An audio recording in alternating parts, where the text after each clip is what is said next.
Your dad taught you many things, but two important keys in life. The first is to educate and inform yourself. We've talked about that a little bit. And the second is to be inspired, which we just talked about, to work hard and believe in yourself. Can you talk about a little more of each of these separately? And a lot of people don't have a dad like yours. Where should people go to get inspiration if they didn't get it and don't get it from their parents or from anybody else? And they're still not inspired today. I think that inspiration is an overall topic that we can find today uh, more than before.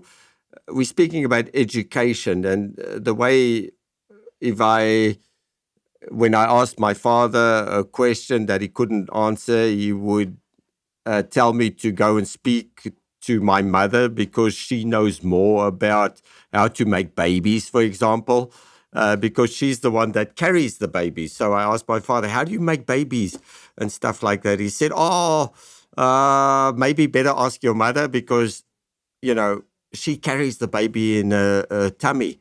But I said, no, how does the baby actually get there? She said, no, go and speak to your mother. She'll tell you.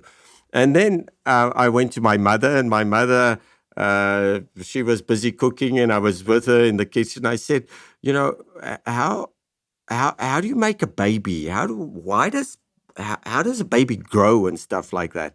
And then she said, it's a little bit difficult. I think you've got to speak to your grandfather. And I went to my grandfather, and at that stage, they were still living with us. And he took me to the library. And he got the books out.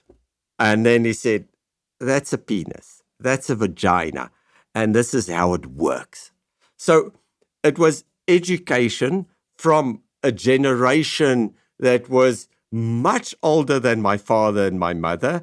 But that is where wisdom comes from. Because when you look at an older person, there's got to be something that he did right to be able to become old and to be successful at what he did.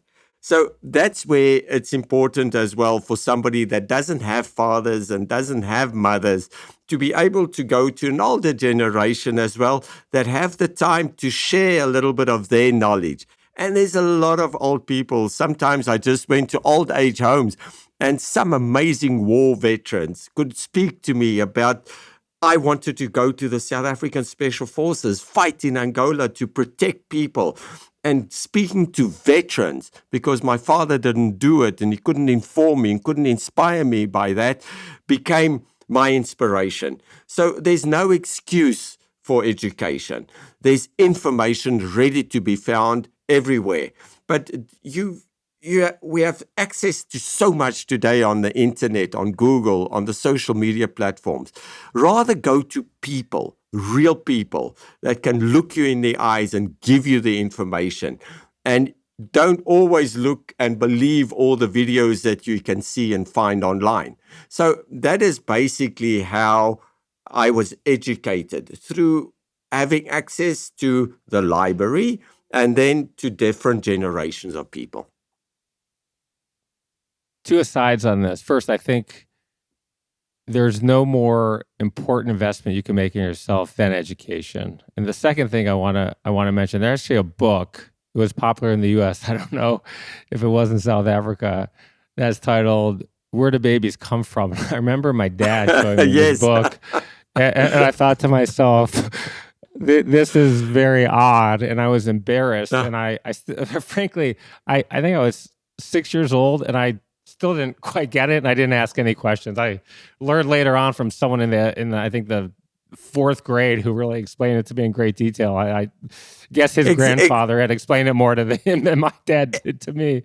Randy, exactly. That's where information comes from. Education can be from your mate that sits next to you in class, or a senior at school or a junior at school. We all live different in a different environment and have different sources of education.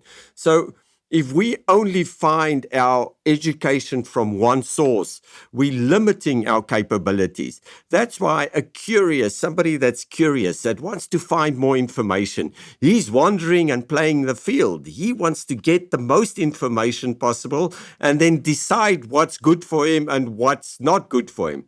But imagine you can become curious in education, and you don't always listen to that same boring professor that you don't really like, but the subject interests you. There's so many ways of education that you can find the right person to educate the subject that you're interested in if you don't connect to your professor or to your teacher.